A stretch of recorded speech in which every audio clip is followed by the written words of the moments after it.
आंहाबो फिसाला सासे दंमोन माने दङ थिगना मेट्रिक पास जाबाय बिएबो पास जाबाय एमए फरायनांगौमोन एमए फरायनो होआखिसै आङो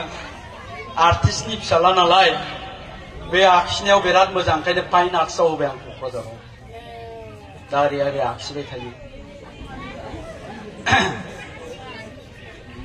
जेलानाखि मेट्रिक फाइनाल पास जाबाय अब्ला बिमाखौ बुंदोंमोन ओइ नोंहाजों रायलाय आं सिगाङाव बुंना आंनि खाथियावथ' थांनो हाया आं बिमाया खोन्थाबाय नै मबाइल नांगौनो मेट्रिक पास जानायनि मा मबाइल मबाइल बे पायनियाराव फरायदोंमोन माबायाव बरमायाव आं होनबाय मोजाङै फरायनोबा फराय आरो बे पायनियाराव बरमा ओनसोलाव गासिबो आंखौ सिनायजोबो मास्टार प्रफेसर सोर एबसुनि लिडार सोर साहित्य सभानि लिडार सोर इन्टेलेक्सुयेल गासिबो आंखौ सिनायजोबो बेवहाय थांनानै माबा मोनसे जुदि गड़बड़ खोनानांगौब्ला मबाइलनि खोथायाथ' बाद दोन न'आव लाबोनानै नोंखौ दानस'नानै उसुंगिदा फबना दोनगोन आं बेनिफ्राय फिसालाया बहा थांखो होननानै सोङोब्ला ओइ माबायाव कर'ना भाइरास जानायाव माबायाव फरायनो थांनायाव थैनायखौ मिथियाखै लाबोनो हायाखिसैना डेड बडिखौ होनना बुंगोन आं दा बेबायदि बुंनांगोन बे गथ'फ्रा जुदि मबाइल बियोबा बाइक बियोब्ला बुङोब्ला आंनो बाइक नांगौ नङाबा आङो लेखा फरायला स्कुलाव थांला फरिखा लिरला नायनि माबायदि लेखा फराया स्कुलाव थाङा एनुवेल एग्जामाव जुदि एबार 85% लाखिनो हायाबा नोंनि आथिंखौ दानस'गोन आं सोर गथ' बियो आरो मोनाखैबा लागायना हो जगासै जोनानै हो मा जोंनिहा बिमाफ्रा फिसाफ्रा बुंबाय नालाय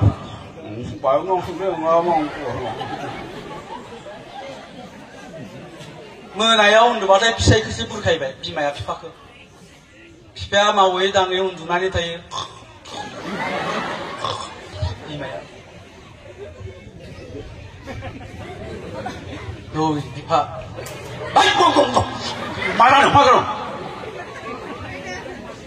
फिसालानो बाइक नांसिगौहाय खालायबाय ओंखायनो बुद्धि दिहुनबाय बेबायदिनो जानाय नङा होननानै सानसेखालि बिराद सेरेब गोसा सेरेब माने मा बुंदों नोंसिना सेरेबानो ना गेला सेरेब गोसा लानानै फैबाय गामिनिफ्राय सोरानिफ्रायबा ओमफ्राय ना मागुर एवखांनाय नाफाम एवनाय आरो अमा बेदर गोरानबो दंबावोसो फिसाया न'आव फैनाय लोगो लोगो नै बिफा लुनानै होबाय फिसाया सानबाय मासि अनदोंलै आंखौलाय दिनैलाय गोदो हाबा जाजेननायावसो बेबायदि अनदोंमोनलै सानलायबाय बियो होबाय गुगु गागा लोंनाया गुगु गागा लोंनानै फेबाय नालाय बिमा आंनि जिउ नों आंखौ एसेबां अनदों जाबायना होनबाथाय बिमाया होनबाय माबाहाय बिफा मालाय सुनिरामानबा फिसालानो बाइक बायनानै होबाय नों बाइक गंसेखौनो बायनानै होनाला मानो हाया बेलाय मानो हाया बेलाय गायनाय आगोलनो बन्द होनानै बाइकआ बायना होबाय गिदिंथिंबाय थाबाय सलायथिंबाय थाबाय गिदिंथिं बाइक मोनबाय नालाय मबाइलाबो दाम गोसानि बाइकआबो दाम गोसानि बेबायदिया माबानि आंखाल गैयालै मानि आंखाल गैयालै सिख्लाफोर गार्लफ्रेन्डनि आंखाल गैया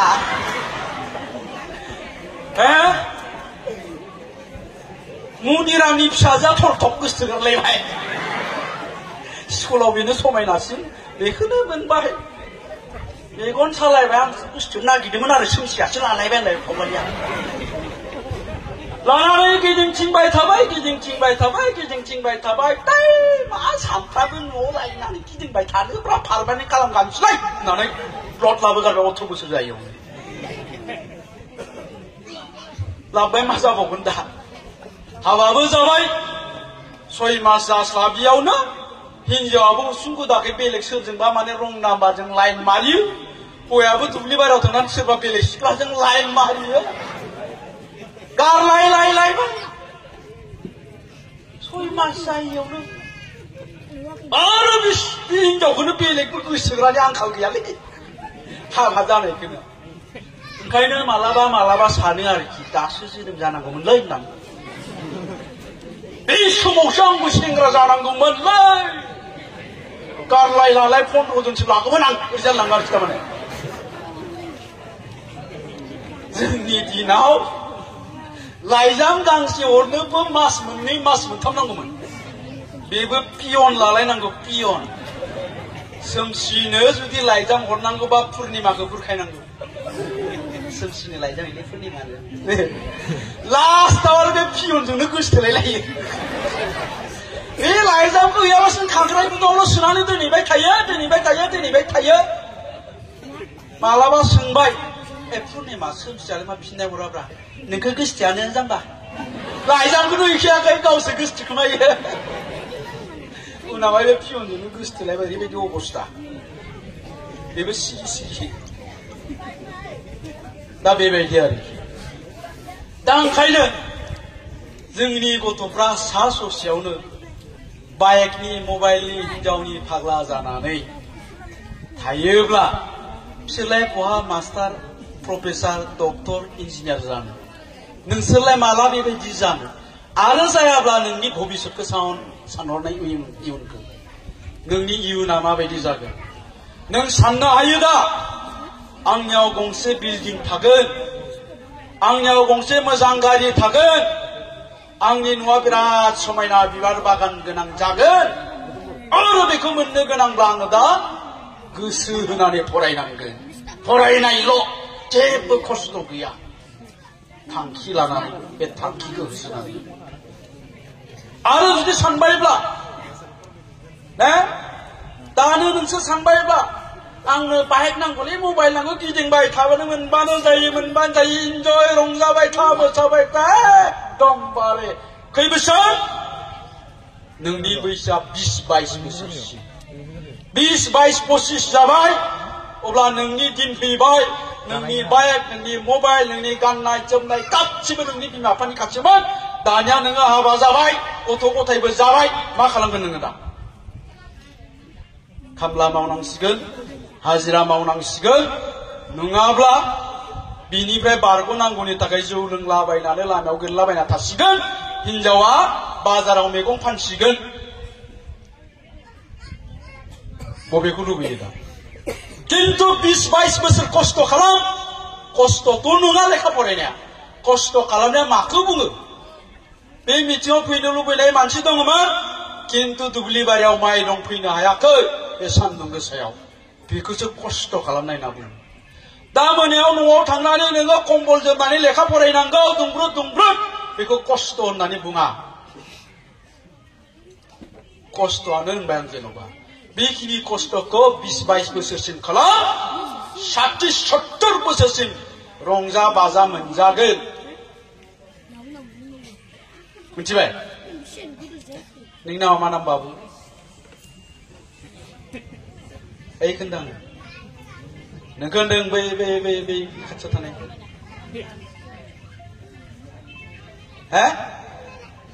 मिथिसार जोंसार कसारि आंनिया जोंस्रां नोंनिया जोंसार एखे नोङो बबे मोनसेखौ जानो लुबैयो दानो रंजा बाजा नोङो बाइक नांगौबा आं नोंफाजों रायज्लायनानै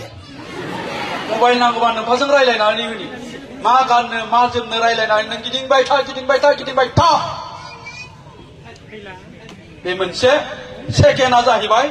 आं नोंखौ बुंगोन नोङो सासे डक्टर जानो हायो दा मोनानिफ्राय नों गोसो होनानै फराय नोंहा मा समस्या जायो मा प्रब्लेम जायो आंनि नाम्बारखौ लाखि कल खालामबाय था फरायनायाव नोंहा मा गोनांथि जायो बबे मोनसे नांगौ नोंनो हा फरायनाय येस जिराय दा होलांगोन आं नाम्बारखौ फरायबायल' थादो नोङो फैगौ 10 बोसोरनि उनावहाय आं नोंखौ लोगो हमफैगोन जोंसा कसारी डक्टर जादोंना जायाखै बे ना नागिरफैगोन आङो हागोन हाया हायो ने थांखि थायोब्ला हायो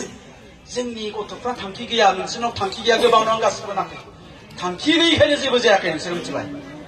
थांखिला सिमां उखै नावना ओंखाम उखै ओंखाम जागोन नोङो माबा मोनसे जानो थाखाय उखै मिथिबाय माबा मोनसे जानांगौनि थाखाय नोङो जागोन मा जागोन नोङो नलेज गियान लेखाखौ जागोन नोङो बे लेखाखौ जानो हायोबानो नोङो जानो हाबाय डक्टर इन्जिनियार SSIS अफिसार मिथिबाय आंनि थांखिया मामोन नाम्बार 1 आंनि थांखियानो जाहैबाय मामोन एक्टर जानायमोन आंनिया आङो आंनि थांखिखौ मोनफ्रोमखौबो मोनफुंदों होननानै सानना लायो दा मोनसे एसे आद्रा जानानै दंथ'यो दा बुंगोन मिथिबाय उन्दैनिफ्रायनो आंनिया एक्टर जानायमोन बिराद सिनेमा नायनो लुबैयोमोन आङो न'निफ्राय खारखोमा सिनेमा नायोमोन आङो सेकेन्डआ जाबाय लिडार जानाय बेबो जाबाय आंनिया दा आं नोंसोरजों बेबायदि रायलायनाय रायजो राजाफोरनि सिगाङाव लेक्सार होनाय बे थांखि दङ बेबो जाबाय मिथिबाय आंनि नामा आफा दोननाय नामा जितेन्द्र ब्रह्म मिथिबाय बे नामखौ सोलायनानै आङो क्लास 8 आव जोंस्रां ब्रह्म लादों बे नामा सोलायनानै दा नोंसोर आंनि नामखौ फैला जे बरगयारि होनना बुङो जितेन्द्र नामखौ मानो दोनदोंमोन आंखौ आफाया बै समाव 1980, 85, 90 मायथाइनि सासे स्टार बलिउडनि सुपारस्टार ने दा जोङो आलु अर्जुन मोनखौ सुपारस्टार होनना बुङो सलमान खान मोनखौ किन्तु 1980, 85, 90आव बै जितेन्द्र धर्मेन्द्र मोना सुपारस्टारमोन बिनि मुङै बे एक्टरनि नामा आं नामखौ जितेन्द्र दोनदों दिबाय बिनिफ्राय आं एसे देरोब्ला आफाया बाजाराव थांनानै गिदिर नामाबो गिदिर खुसियाखौ बायना लाबोना आइखौ बुङोमोन ओइ बेखौ सबायजों सं बेखौ थाइगिरजों सं बेखौ माबा थारुनजों सं होननानै संनो होनानै आंखौ जाहोयोमोन आं ओंखाम जानायाव आफाया आंखौ नायबाय थायोमोन ओरैजा आंथ' ना मागुर गिदिर मोनबाय नालाय माबाजों संनाय सबायजों लुगैलायलांबायसो टेक्साय जायोमोन आङो अब्लाथाय आफाया मा बुंमोन जा बेथा जेसेबां जानो जा किन्तु एक्टर जानांगोन दै जा नोंनि मुंखौ आं ओरैनो जितेन्द्र दोनाखै बेसेबां जानो जा किन्तु एक्टर जानांगोन दै बेबायदिनो साफ्रोमबो एक्टर जानांगोन दै होनबाय थाबाय गामिनि लोगोफ्राबो नुबानो ओइ एक्टर होनग्रा जाबाय आफायाबो एक्टर जानांगोन दै गामिनि लोगोफ्राबो ओइ एक्टर नामखौनो खारिला आंखौ ओइ एक्टर होनग्रा जाबाय आं सिन्ता खालामबाय आफायाबो बुङो एक्टर जानांगौ लोगोफ्राबो बुङो एक्टर फै आं एक्टरखौनो जानोसै लायबाय आङो एक्टरखौनो जानोसै ओरैबायदि सिन्ता खालामबाय आं बै समाव माला दैमारिनि सिनेमाफ्राव नोंनि थाखाय आंनि जोनोम खिथिरनि माबा माबिखौ नायनानै साला बेबो खेबसेबा बोरै बारस'नो मोननायमोनब्ला ओंखारनो मोननायब्ला ओरै जाबाय थायोमोन आं सिन्ता खालामबाय आं आफायाबो एक्टर जानो होयो गामिनिफ्राबो एक्टर होननानै बुङो एक्टरखौनो जानोसै आं होनना सिन्ता खालामबाय आं एक्टर जानोसै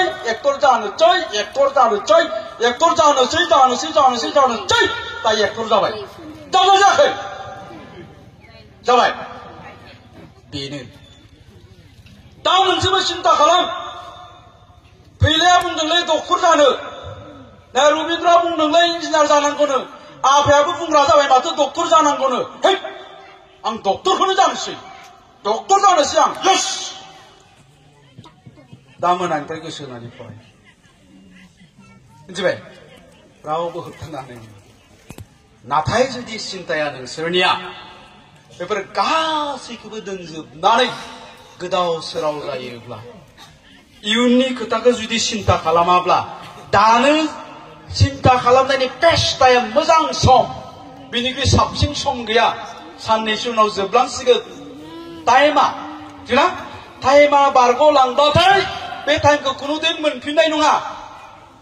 दिनै नोंसोर गोरोन्थि खालामदोंबाथाय बे गोरोन्थिया मालाबाबो सुद्राय जानाय नङा बेफोर जाबाय मोनसे मोनसे सुद्राय जायै गोरोन्थि जानानै थागोन आरो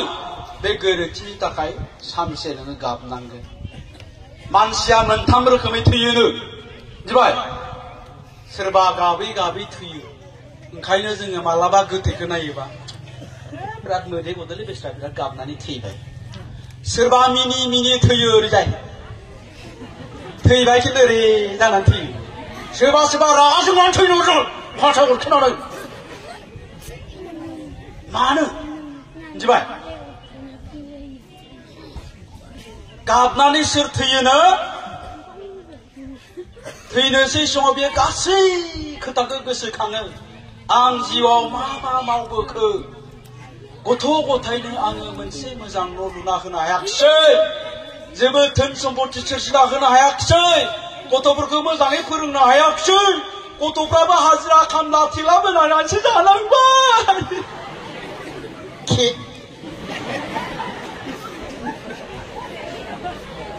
गाबनानै थैबाय मिथिबाय दानिया सोरबा सोरबा रागा जोंनानै थैबाय एसेबां थाखा फैसा बाहायदोंमोन न' बां धोन सम्पतिनिबो आंखाल गैया एसेबां नाजादोंमोन बे फिसाखौ मोजां खालामनो थाखाय हनै सुवादा जौ फाग्लासो जाबाय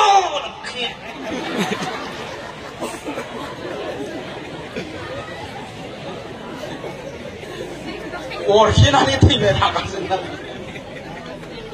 आरो मिनिनानै थैग्राफ्रा माबायदि थैयो मिथिबाय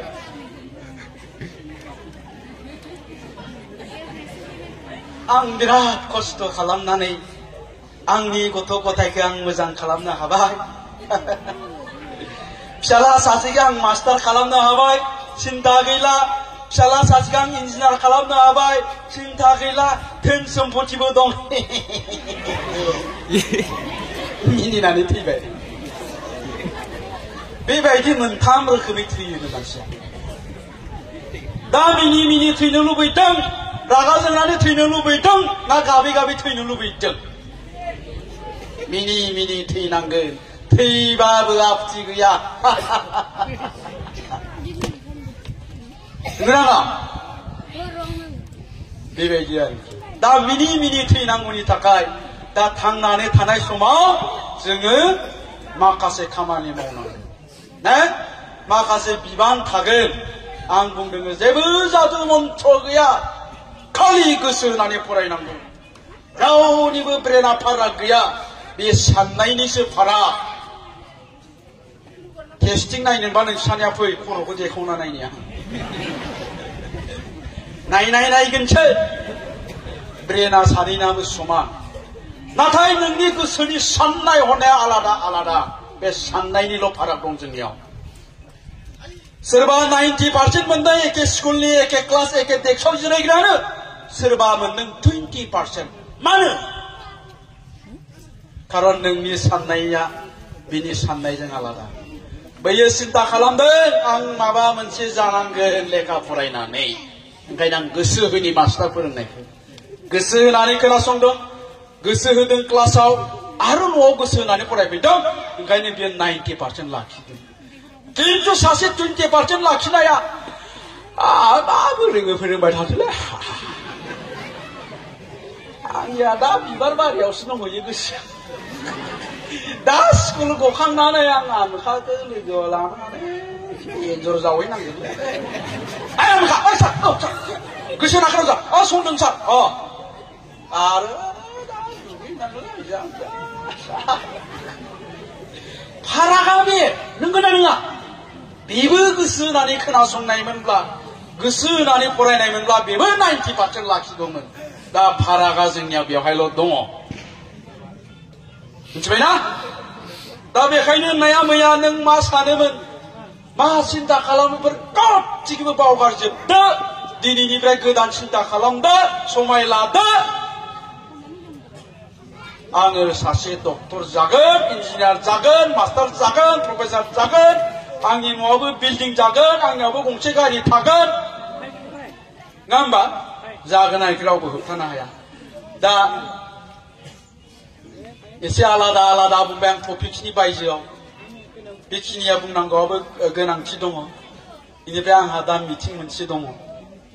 खोब सम्भब 1:30 जाबाय खोमा टाइमा अराङाव आं थांबावनांगौ दा बेखायनो नोंथांमोनजों उनावहाय खेबसे मोजाङै रायलायबावसिगोन जा गार्जेनफोरबो दङ दा जोंनि गार्जेनफ्रा दहाय होननाया गार्जेनफ्रा गावबा गावनि गथ'खौ जुदि मोजाङै जोथोन लायोब्ला जोंनि गथ'आ खुनुदिन गाज्रि जाया जोंनि गथ' गाज्रि जानायनि आन्दोआव गार्जेननि माखासे गोरोन्थि थायो आरो बेवहाय माखासे खामला हाजिरा मावनानै जाग्रा गोरिब न'खरनि गथ'फोर बा गोरिब गार्जेनफोरबो थागोन आं नोंथांमोनखौबो बुंदों थाखा फैसा धोन सम्पतिजों जोङो गथ'खौ मोजां खालामनो हाया गथ'खौ मोजां खालामनो हायो जोंनि सानस्रिजों जोंनि साननायजोंसो आंहा गोबां थाखा फैसा धन सम्पति गोनां लोगोफोर दङ